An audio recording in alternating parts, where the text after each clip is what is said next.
The media environment as of 2026 could be described in a multitude of ways, but one that does come to mind is convenient. You no longer have to wait or schedule for specific times throughout the day for something you want to watch. You don't have to worry about missing the latest episode of Law & Order. You can watch all 20 seasons on Hulu anytime you like. While yes, it is nice to be able to watch anything you want, whenever you want, there is a downside that comes with the streaming ecosystem. The weekly episodic format that has been a staple of television ever since its inception has largely been omitted in favor of bulk releases. Putting out the entire season of a show all at once, playing into the binge model of consumption that has grown popular among the subscriber bases of most platforms. While I myself do partake in binge culture, I also try my hardest to avoid or limit it as much as possible. I think that something gets lost in the watching process as you experience multiple seasons of an entire show in the span of a couple days. There's intentionality behind the weekly episode format of television, leaving viewers on edge and giving them time to soak in the events in between releases. This was kind of how I felt whenever I first watched Breaking Bad, as I watched the whole thing over the course of several weeks,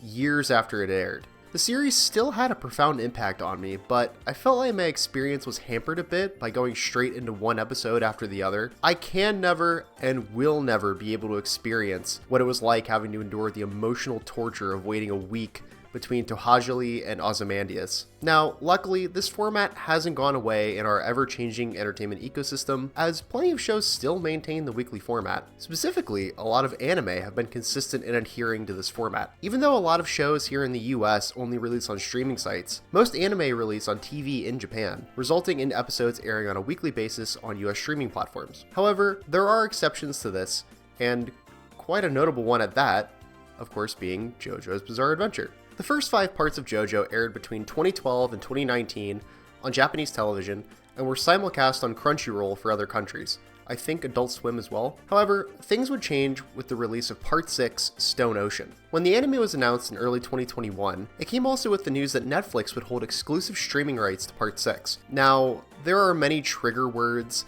that every media consumer dreads to hear: microtransaction, censorship, starring Jared Leto, and of course, exclusivity. You mainly see this in relation to video games, as a lot of games release exclusively on one console and are left forsaken to rot on said console for years or potentially forever. But exclusivity has become an aspect of the streaming service model that we exist in. I personally don't have that big of an issue with services making shows exclusively for their platforms, as they are actively creating competition within the market and greenlighting certain series that other studios might ignore. However, they have just ended up reinventing the cable TV business model. Oh, cable is too expensive. I'm just gonna get Netflix instead. Oh, well, you can't just have Netflix. You need Hulu, HBO Max, Paramount Plus, Disney Plus, Amazon Prime, Apple TV, and Peacock. Besides, the only streaming service you should be using is Tubi. What I do take issue with, however, is when a series that was previously available on multiple platforms has new entries become exclusive to a specific platform. It's like how when Microsoft bought Bethesda and Activision, they tried to make all of those games exclusive to Xbox, or when Kanye West tried to make The Life of Pablo exclusive to Tidal before he became whatever the fuck this is. Yo, you know I'm here with my white supremacist homeboy Nick. We back. I'm of the belief now that companies should just outright not be allowed to buy each other, especially given what's happened with the news media over the last year. This was already a bit of a concern for people, as they would be alienating a portion of the audience that either couldn't afford Netflix or didn't have access to it in their region. But what really caused concern amongst fans was Netflix plan for their release schedule. On the production side of things, nothing had changed going into Part 6. The anime was still being produced by Warner Bros. Japan and animated by David Production. But now, Netflix was in charge of distribution, and they decided to forego weekly releases in favor of what they call batch releases. This meant that they would be releasing roughly a dozen episodes at once every couple months, as opposed to their usual style of bulk releasing an entire season.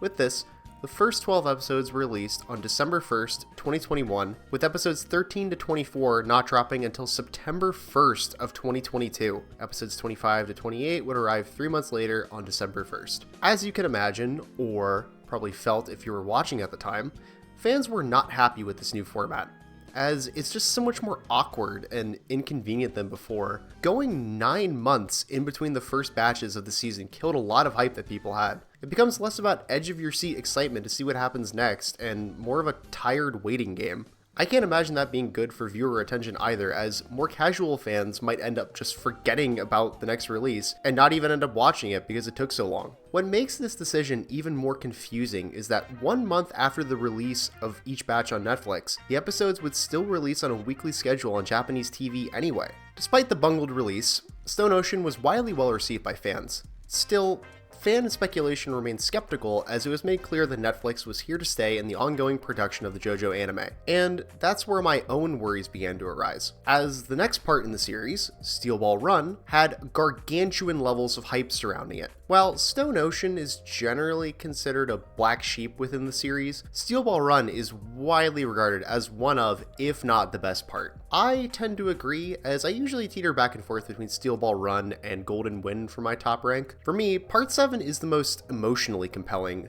entry in the series, with the bond between Johnny and Gyro having a significant impact on me. The setting of America and Valentine being a very American villain is something I found to be very poignant. Plus, I love the heavy emphasis on the supernatural, as I felt that aspect had been sidelined in the previous parts. The hype had grown even more considering that there was a noticeably longer gap in between parts 6 and 7.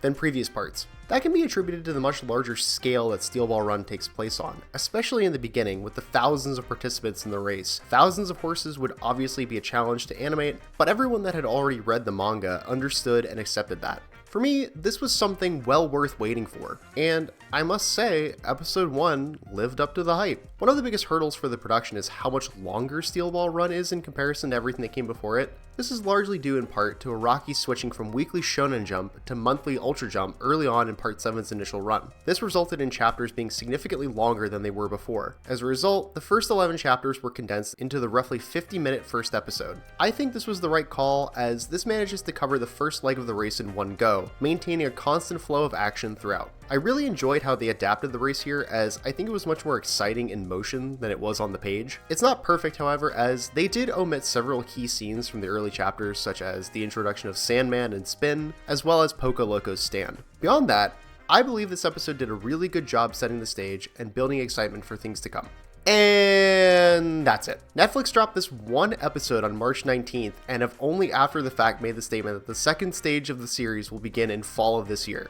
This is honestly an even more baffling decision than what they did with Stone Ocean. As far as I'm aware, I don't think there was any indication from Netflix ahead of time that this was going to be their plan. The post they made seemed to make the case that this was always their intention, so I'm not sure. Still, I honestly just can't seem to grasp why they're deciding to do it this way. I will be the first person to tell you that the health and well-being of the animators is my top priority. I don't want people to be overworked and burn out just so they can get their work out as soon as possible.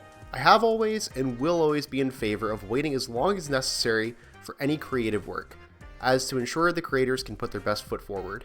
But there's a difference between that and what Netflix is doing with Jojo. Daver Production had already been operating on a weekly release schedule for the first 5 parts of the anime. I don't see the necessity to deviate from that pattern. I feel like all this does is just stifle the production even more, because the next stage of the story is actively being produced right now after the release of the first episode. And the odd thing is, they said in their own post that the next batch of episodes will be released weekly this time. So it's like they did and didn't listen to the fans. They went with an even more egregious form of their batch release format, but also want to return to the weekly format that fans have grown to love.